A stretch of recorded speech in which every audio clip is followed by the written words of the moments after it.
Hi, நான் உங்களின் நான். இது வாய்ஸ் ஆஃப் பெயின், வலிகளை பற்றி பேசப்படும். இன்றைக்கி ஒரு வலி, இன்றைக்கி ஒரு நியூஸ் ரொம்ப ஹாட்டாக போயின்னு இருக்கு. ஆக்சுவலி இது ஹார்ட்லாம் சொல்ல முடியாது. கவலை, கஷ்டங்கள், துன்பங்கள், யாரோ ஒருத்தருடைய வலிகள், அது நமக்கு பங்கு இருக்குதுன்னு சொல்லி பார்த்தீங்கன்னா முழுமையான பங்கு இருக்குது. அதை பற்றி இன்றைக்கி பார்க்க போகிறோம். அதுக்கு முன்னாடி நம்ம சேனலை சப்ஸ்கிரைப் பண்ணிக்கோங்க. நீங்கள் கமெண்ட் பண்ணுங்கள், உங்களுடைய வார்த்தைகளும் பேசப்படுறதுக்கு ஒரு வாய்ப்பாக இருக்கும். ஃபர்ஸ்ட் ஆஃப் ஆல், நீங்கள் டைட்டில் பார்த்துருப்பீங்க. கர்நாடகாவில் வனப்பகுதியில் 3 தமிழர்களை சுட்டு கொண்டு இருக்காங்க. இன்றைக்கி டாபிக் கொஞ்சம் லென்த்தாக போகும், பட் எல்லா டீட்டெயில்ஸும் நான் உங்களுக்கு ஒன்று ஒன்றா தரேன். கொஞ்சம் பொறுமை இருந்துச்சுன்னா கொஞ்சம் கேளுங்க. கேட்டிங்கன்னா உங்களுக்கு புரியும். பட் இது எல்லாருடைய வலி தான். அந்த வலியை பற்றி தான் இன்றைக்கி பேச போகிறோம். Welcome back.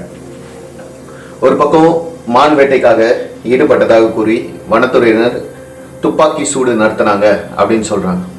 அதுக்கு மறுபக்கம் அந்த ஃபேமிலி என்ன சொல்கிறாங்கன்னா, இல்லை அவங்க மான் வேட்டையாடுறவங்க கிடையாது அப்படின்னு சொல்லி அவங்க ஃபேமிலி சொல்லி இன்னைக்கு போராட்டத்தில் ஈடுபட்டு இருக்காங்க. கலவரம் அதிகமாகிட்டு இருக்கு. ஒரு கட்டத்துக்கு மேலே போலீஸாரால் தாக்க பிடிக்க முடியாமல் அவங்க என்ன பண்ணுறாங்கன்னா, யாரெல்லாம் இந்த போராட்டத்தை பண்ணுறாங்களோ அவங்களெல்லாம் அரெஸ்ட் பண்ணிட்டு இருக்காங்க. இதுதான் விஷயம். 3 பேர் உயிரிழந்திருக்காங்க. நம்ம எல்லாருக்குமே தெரியும், 3 பேர் உயிரிழந்திருக்காங்க. போராட்டத்தில் ஈடுபட்ட போலீஸார் குண்டு குண்டாக தூக்கி கைது செய்யல, எல்லாரையும் தூக்கி கைது செஞ்சுன்னு இருக்காங்க. ஆனால் இதில் ஒரு விஷயம் இருக்கு. அப்படி போராட்டத்தில் ஈடுபடுறவங்களை அவங்க குண்டு குண்டாக தூக்கி அரெஸ்ட் பண்ணாலும், யாரெல்லாம் அந்த அதிகாரிகளாக இருக்காங்களோ அவங்க மேலே எஃப்ஐஆர் ஃபைல் பண்ணியிருக்காங்க. அதே நேரத்தில் நீதிபதிகள் விசாரணை செய்யணும்னு சொல்லி உத்தரவு செஞ்சுருக்காங்க. இது 2 விஷயம் நடந்திருக்கு. ஒன்று, எஃப்ஐஆர் ஃபைல் பண்ணியிருக்காங்க. அடுத்ததாக கர்நாடக அரசே அதில் தலையிட்டு நீதிமன்ற தலைமையில் அவங்களுக்கு விசாரணைக்கு உட்படுத்திருக்காங்க. உண்மையாகவே அங்கே நடந்தது என்னதான் நடந்திருக்கு அப்படின்னு சொல்லி நம்ம விலாவரியாக பார்க்கலாம். ஃபர்ஸ்ட் ஆஃப் ஆல், அந்த 3 தமிழர்கள் யாரு, எதுக்காக வனத்துறையர்கள் அவங்க சுட்டு கொண்டு இருக்காங்க? அதே நேரத்தில் உண்மையில அவங்க மான் வேட்டையாட போனாங்களா? ஒரே குடும்பத்தை சொல்லும் ஏதாவது இந்த குடும்பம் சொல்ற மாதிரி ஏதாவது விஷயம் நடந்திருக்கா அப்படின்னு சொல்லி இன்னைக்கு டீட்டெயில்ஸாக பார்க்கும். சம்பவம் எங்கே நடக்குதுன்னா, கர்நாடக மாநிலத்தில் சாம்ராஜ் நகர் மாவட்டம் குள்ளூர் தாலுகா பகுதியில் காவேரி வனவிலங்கு சரணாலயத்தை ஒட்டி உள்ள பகுதியில் இந்த சம்பவம் நடக்குது. இந்த சம்பவத்தில் 3 பேர் உயிரிழந்துறாங்க. அதில் ஃபர்ஸ்ட் அந்தோனி சாமி, வயசு பார்த்தீங்கன்னா 50 வயசு அவருக்கு. அடுத்தது ஜான் ரோஸ் பீட்டர், அவருக்கு 42 வயசு. மூணாவதா குமார் என்கின்ற சவாரியப்பன், அவருக்கு 33 வயசு. இந்த 3 பேருமே இப்போ உயிரோட இல்லை. அதில் இன்னொருத்தர் இருக்காரு, அவருக்கும் துப்பாக்கி சூடு நடத்தப்பட்டிருக்கு. பட் அவர் ஹாஸ்பிட்டலில் இருக்கார். 45 வயசுல இருக்கிற அவர் பேர் மகிமைதாஸ். இந்த மொத்தம் 4 பேர் இந்த விஷயத்துல 3 பேர் கொல்லப்பட்டிருக்காங்க, ஒருத்தர் ஹாஸ்பிட்டலில். சம்பவம் எப்படி நடந்துச்சு, எப்போ நடந்துச்சு? நேற்று காலையில், ஆகஸ்ட் 15ஆம் தேதி காலையில் 5 மணிக்கு இந்த சம்பவம் நடந்துச்சு அப்படின்னு சொல்லி நமக்கு தெரியுது. அந்த இடத்துல அவங்க என்ன சொல்றாங்கன்னா, தெளிவா சொல்றாங்க, அவங்க மான் வேட்டையாட வந்தாங்க, எங்க மேல துப்பாக்கி சூடு நடத்தினாங்க, அதனால நாங்க திருப்பி சுட்டோம், பாதுகாப்புக்கு சுட்டோம், அதனால அவங்க இறந்துட்டாங்க அப்படின்னு சொல்லி அவங்க தரப்புல இருக்கிறவங்க அதை தெளிவா நம்ம கிட்ட சொல்றாங்க. இதுக்கு இதுல ஒரு அமைச்சரும் அமைச்சர் ராமலிங்க ரெட்டி அவர் இந்த விஷயத்தை உறுதிப்படுத்துறாரு. இந்த மாதிரி விஷயம் நடந்திருக்கு அப்படின்னு சொல்றாரு.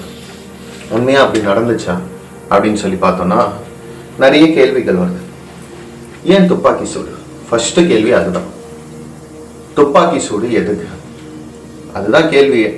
அந்த கேள்விக்கு யாராவது பதில் சொல்ல முடியுமான்னு பார்த்தா, மேக்சிமம் அவங்க என்னதான் பேசினாலும் அதெல்லாம் ஒரு கதையா போய் முடிஞ்சிடும். அதுதான் உண்மை. ஏன்னா துப்பாக்கிங்கிறது சாதாரணமான விஷயமே கிடையாது. ஏன்னா அந்த இடத்துல துப்பாக்கி யூஸ் பண்றது, அவங்க பதிலுக்கு துப்பாக்கி சூடு நடத்தினாங்கன்னா அந்த துப்பாக்கி எங்க அங்கே அவங்க எத்தனை துப்பாக்கி, எத்தனை தோட்டாக்கள் யூஸ் பண்ணாங்க? இந்த மாதிரி அடுக்கடுக்கா கேள்விகள் வந்துன்னு தான் இருக்கும். எல்லா இடத்துலையுமே கேள்விகள் வரதா செய்யும். அந்த கேள்விகளுக்கு உரிய ஆதாரம் இன்னும் காண்பிக்கப்படலை. இதுதான் உண்மை. யாருக்கிட்டயோ இன்னும் ஆதாரம் காமிக்கப்படலை. ஆனா குடும்பத்தின என்ன சொல்றாங்க, அந்த குடும்பத்துல சேர்ந்தவங்க என்ன சொல்றாங்க அப்படின்னு சொல்லி பார்த்தோம்னா, அவங்க மான் வேட்டையாடுறவங்க கிடையாது, அவங்க நம்ம மேல போய் சொல்லி நம்மளை திசை திருப்ப பாக்குறாங்க அப்படின்றாங்க. இன்னைக்கு அவங்க குடும்பம் எவ்வளவு கஷ்டத்துல இருக்கும். அதே நேரத்துல இப்போ வரைக்கும் அந்த உடல்களை வாங்க மறுத்துன்னு இருக்காங்க. ஹாஸ்பிட்டல்ல இருக்கு. அந்த ஹாஸ்பிட்டல்ல இருக்கிற அந்த உடல்களை இவங்க வாங்குறாங்கன்னு பாத்தீங்கன்னா வாங்க மாட்டேன்றாங்க. போராட்டத்துல ஈடுபடுறவங்களை கைது செய்யறாங்க. நியாயத்துக்கு தானே போராடுறாங்க. உண்மையா சொல்ல நியாயத்துக்கு தானே போராடுறாங்க. ஒரு 3 பேர் உயிரோட இல்லை. அந்த 3 பேர் யாரு தெரியுமா? ஒருத்தருடைய அப்பா, ஒருத்தருடைய பிள்ளை, ஒருத்தருடைய கணவர், ஒருத்தருடைய உறவினர், ஒருத்தருடைய அண்டை வீட்டார்காரர், ஒருத்தருடைய ஃப்ரெண்டு. இந்த மாதிரி யாரோ ஒருத்தருடைய ஒருத்தர், அப்படிப்பட்ட ஒருத்தருங்க இன்னைக்கு இல்லாம போயிட்டாங்க. இதுதான் உண்மையான விஷயம். இதுக்கு ஏதாவது பதில் சொல்லுமான்னு பார்த்தா எந்த ஒரு பதிலும் நம்ம கிட்ட வருமான்னு தெரியல. எல்லாமே இஷ்டத்துக்கு பேசின்னு தான் இருப்பாங்க. ஆனா யாருமே அதுக்கான சரியான நடவடிக்கை எடுக்கிற மாதிரி தெரிஞ்சுச்சுன்னா பார்த்தா மோஸ்ட்லி கம்மி தான். ஆனா இந்த விஷயத்துல அப்படி விடக்கூடாது. ஏன்னா நம்மளுடைய சகோதரர்கள் நிறைய பேர் நிறைய இடத்துல இருக்காங்க. அதான் உண்மை. தமிழர்களை பொறுத்த வரைக்கும் எல்லாருமே எல்லா இடத்துலயுமே இருக்காங்க. அவங்களுக்கு பாதுகாப்பு நீங்க பார்த்தா உடனே சொல்றதுக்கு நாங்க என்ன சொல்ல வாய் வரல. அப்படிதான் இருக்கு. சரியா? இந்த மாதிரி சம்பவம் நிறைய நடந்திருக்கு. நமக்கு ஞாபகம் இருக்கா இல்லையான்னு தெரியல. ஏன்னா நம்ம எல்லாத்தையும் மறந்துடுறோம். நமக்கு எல்லாமே ஞாபகம் வரணும். இந்த மாதிரி சம்பவங்கள் இதுக்கு முன்னாடி எத்தனை தமிழர் மீனவர்கள் இதே மாதிரி தானே சுட்டுக் கொல்லப்பட்டாங்க. எத்தனை பேர் கணக்கு இருக்கா? 1000 பேர் சொல்லலாம், 2000 பேர் சொல்லலாம், அடுக்கடுக்கா சொல்லிட்டே போனோம். அத்தனை பேரை கொண்டு இருக்காங்க. ஏன் ஆந்திரால நடந்த சம்பவம் மறந்துச்சா? எத்தனை பேர் என்ன செஞ்சாங்கன்னு சொல்லி மறந்துச்சா? இது எல்லாமே ஒரு எக்ஸாம்பிள். ஆனா இந்த விஷயத்துல கர்நாடகா அரசும் சரி, தமிழ்நாடு அரசும் சரி, முதல்ல அந்த குடும்பத்துக்கு இரங்கலை தெரிவிச்சுட்டு அவங்களுக்கு நஷ்ட ஈடா அவங்களுக்கு ஏதோ ஒரு விஷயத்துல உதவி செஞ்சா நல்லா இருக்கும். அடுத்ததா இந்த மாதிரி ஒரு சம்பவம் பண்ணவங்களை சட்டத்துக்கு முன்னாடி சட்ட ரீதியா அவங்களுக்கு முழுமையான தண்டனையை எடுத்து கொடுக்கணும். அது யாரா இருந்தாலும் சரி. இதுக்கு 2 அரசாங்கமும் ஒண்ணு சேர்ந்து இதுக்கு பாடுபடும். இதுதான் என்னுடைய விஷயம். ஏன்னா சில வழிகள் சொல்ல முடியாத வழிகளா இருக்கும். நம்மளால யூகிக்க முடியாது, சொல்ல முடியாது. சில வார்த்தைகள் பேசும்போது நமக்கே கொஞ்சம் கவலையான ஒரு விஷயமா இருக்கும். அது யாரோ கிடையாதுங்க, நம்ம கூட இருக்கிறவங்க தான். அதுதான் உண்மை. நம்ம கூட இருந்தவங்க, நமக்கு ஏதோ ஒரு விஷயத்துல யாரோ ஒருத்தர் அப்படி அவங்க அதே தான் செஞ்சிருந்தாங்கன்னா, அப்போ அதுக்கான ஆதாரத்தை எடுத்து வச்சு அவங்களுக்கு உண்டான விஷயத்த நீங்க சரியா பார்க்கணும். இவங்க இஷ்டத்துக்கு கொண்டுட்டு போறதுக்கு நம்ம மனுஷனுங்க. அதுதான் உண்மை. மனுஷனை நீங்க அவங்க சப்போஸ் அவங்க மான் வேட்டையாடி இருந்தீங்கன்னா அவங்களுக்கு நீங்க வார்னிங் கொடுக்கலாம், அரெஸ்ட் பண்ணலாம், சட்டத்துக்கு முன்னாடி நிக்க வைக்கலாம். சட்டத்துக்கு முன்னாடி நிக்க வச்சுட்டு சட்ட ரீதியா அவங்களுக்கு என்ன தண்டனையோ அதை நீங்க வாங்கி கொடுத்துருக்கலாம். ஏன்னா யூ ஆர் த ஆபீசர்ஸ். நீங்க பதவியில இருக்கீங்க. உங்களுக்கு ஃபாரஸ்ட் டிபார்ட்மெண்ட் சொல்லி ஒரு பதவி கொடுத்துருக்காங்க. அதுவும் ஸ்டேட் கவர்மெண்ட்ல, சென்ட்ரல் கவர்மெண்ட்ல இருந்து உங்களுக்கு பதவி இருக்கும். அந்த பதவியை நீங்க துஷ்பிரயோகம் செய்யறதுக்கெல்லாம் நீங்க யாருக்கும் அதிகாரம் கிடையாது.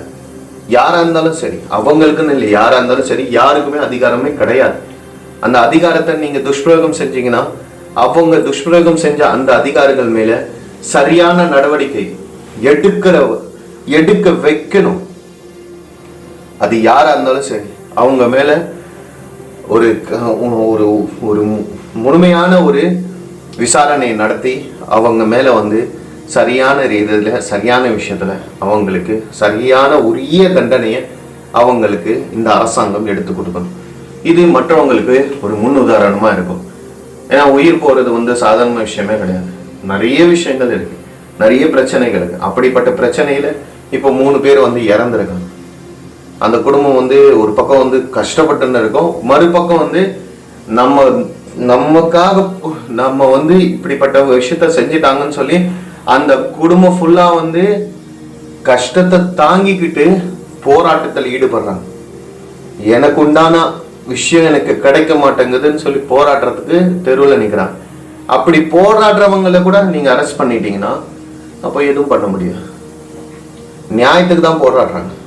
அப்ப நியாயமா அந்த விசாரணையை நடத்தணும், நியாயமா அந்த குடும்பத்துக்கு நஷ்ட ஈடு கொடுக்கணும், நியாயமா சட்ட ரீதியா அது யாரா இருந்தாலும் சரி அவங்க மேல உரிய நடவடிக்கை எடுக்கணும்.